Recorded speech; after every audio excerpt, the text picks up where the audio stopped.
Help me reach 1,000 subscribers. It was a sharply cold Thursday evening when I decided to come home earlier than usual.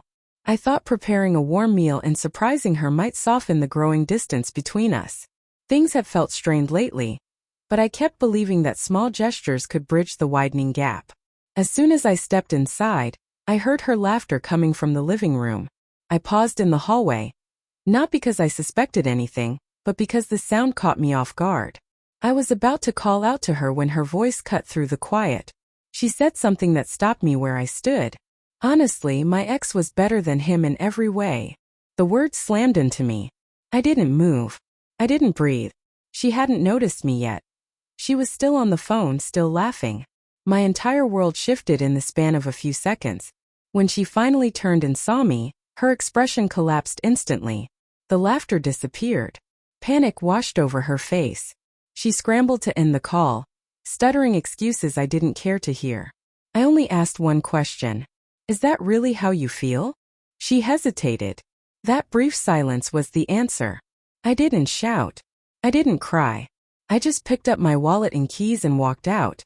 I drove to a cheap motel and lay on the bed staring at the plain ceiling, replaying every memory we'd shared over the last 6 years. The sacrifices I made, the ways I supported her, the love I gave so freely, none of it had mattered to her enough to speak of me with even basic respect. The next morning my phone lit up with call after call, messages piling one after another. I'm sorry. It was just a stupid joke. Come home. We need to talk. But I didn't want to hear her voice. The humiliation clung to me like a second skin. By noon she was at the motel door. I watched her from behind the curtain. She knocked, cried, waited, but I couldn't open the door. I didn't feel sympathy, only a deep hollow ache. Some words cut too sharply to ever be forgotten. I went to my brother's place later that day. I told him everything. He listened quietly, then looked at me steadily and said, "If she could say that, she never truly respected you." It hurt to hear, but it was the truth I had been avoiding. She came again later, holding the old photo album we made together. She wore the hoodie from our first trip, the one she used to say made her feel safe.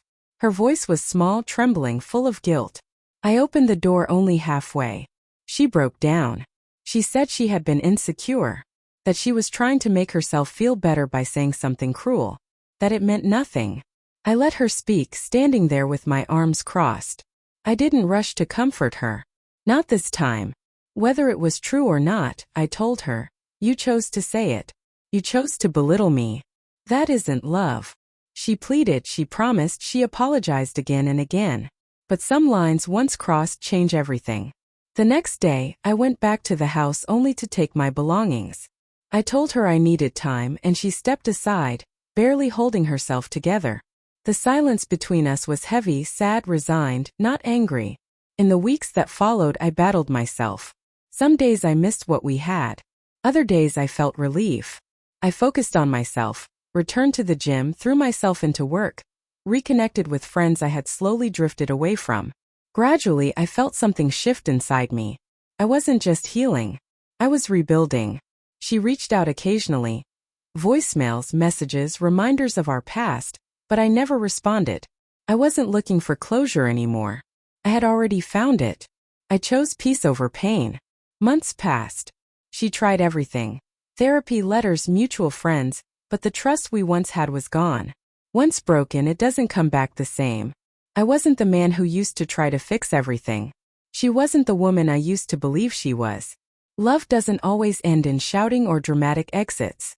Sometimes it ends quietly, in the moment you realize you deserve to be valued. I didn't hate her. I simply learned to value myself enough to walk away and not look back.